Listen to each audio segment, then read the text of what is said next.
un avocat indépendant qui, lui, y serait soumis. Comment envisager qu'en cas de rupture de son contrat, un avocat se retrouve devant le conseil de prud'homme et que l'on puisse, au besoin, se tourner vers le bâtonnier si les obligations déontologiques sont visées? Je peux vous dire encore que la grande chambre de la Cour de justice européenne, dans un arrêt du 4 février 2020, a clairement indiqué qu'un avocat en entreprise n'a pas l'indépendance nécessaire pour agir dans le cadre des règles professionnelles et disciplinaires. Je peux vous dire enfin que le Conseil d'État, dans sa décision du 28 janvier 2018 sur recours de la conférence des bâtonniers, a rappelé que l'indépendance de l'avocat doit être matérielle et fonctionnelle. Vous avez sur ce sujet, Monsieur le garde des Sceaux, et vous en conviendrez, choisi un chemin bien sinueux. Vous avez devant vous des bâtonniers à la tête d'ordre qui sont toujours en mouvement et qui ne sont jamais figés dans leurs principes. Les bâtonniers et les ordres portent légitimement leurs valeurs et sont incontestablement conquérants.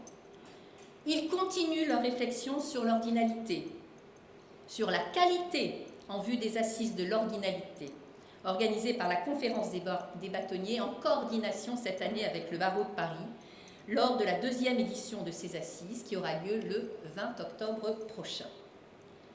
Les bâtonniers et les ordres entourent des avocats qui construisent leur avenir avec enthousiasme et détermination. Ne sont-ils pas tournés vers d'autres façons de travailler? Ne sont-ils pas mandataires sportifs, mandataires en transactions immobilières? Ne sont-ils pas tournés vers les modes alternatifs de règlement des différends? Ils le sont plus que jamais, oui, ils le sont. Ils sont formés en ce sens. Oui, nos confrères savent s'adapter. Oui, ils se sont emparés de l'acte d'avocat et du divorce par consentement mutuel par acte d'avocat. Oui, ils se sont emparés des nouvelles perspectives de développement, se sont emparés du numérique, sont en train de s'emparer de la procédure participative de mise en état. Oui, ils ont besoin de la force exécutoire de l'acte d'avocat pour conquérir des champs nouveaux. Travaillons cette question ensemble, monsieur le garde des Sceaux. Tout est possible. La commission Perben l'a bien compris.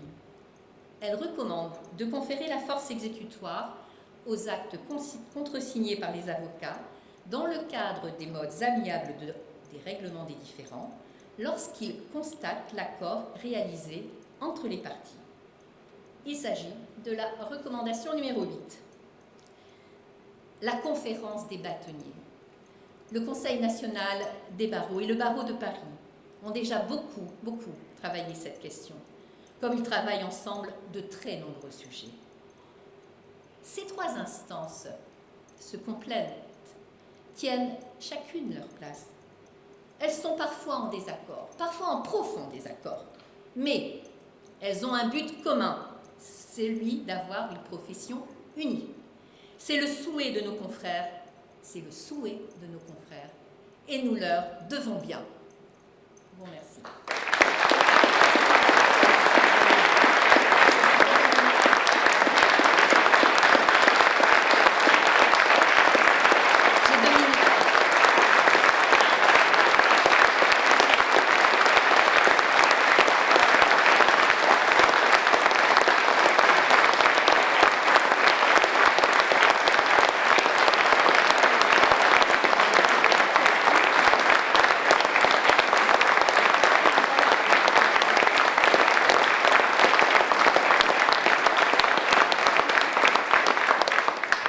Merci beaucoup. J'ai encore 2 minutes, monsieur le ministre, s'il vous plaît, parce que je dois lire le courrier de notre ami, notre confrère Olivier Cousy.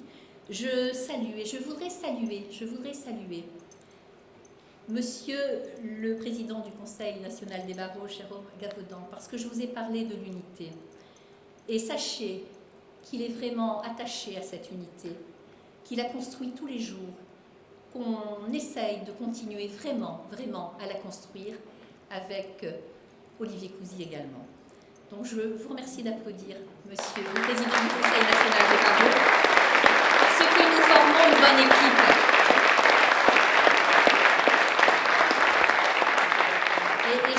Et j'en aurais vraiment terminé en vous lisant, ainsi que je vous l'avais annoncé en début de mon discours, la lettre à votre attention de Monsieur le bâtonnier Olivier Cousy, qui n'a pas pu être parmi nous aujourd'hui, mais vraiment indépendamment de sa volonté. Je vous la lis. Chères consoeurs, chers confrères, chers amis, mes très chers collègues bâtonniers, rien ne pouvait m'empêcher d'être présent parmi vous. Rien ne devait me priver du plaisir d'assister à cette assemblée essentielle pour notre profession. Aucune raison justifiant de me passer de vos débats éclairés, porteurs d'espoir et d'avenir pour l'ordinalité que nous avons en partage et pour les valeurs d'indépendance et de crédibilité de la profession d'avocat. Pas de motif recevable pour me priver de nos discussions, toujours franches, parfois vives, mais toujours passionnantes et amicales. Aucun prétexte pour ne pas écouter les mots forts de votre présidente, notre chère Hélène Fontaine. Pas de motif valable pour ne pas pouvoir vous exprimer, moi-même, ma solidarité, ma confraternité et surtout mon amitié fidèle. Sauf que malheureusement, la faculté en a décidé autrement en m'adressant, non sans une certaine insistance, une sommation interpellative, de me rendre sans délai à l'hôpital. Je ne pourrai donc pas être des vôtres et vous souhaite une très belle assemblée. Amitié, Olivier Cousy, bâtonnier de Paris. Je vous remercie.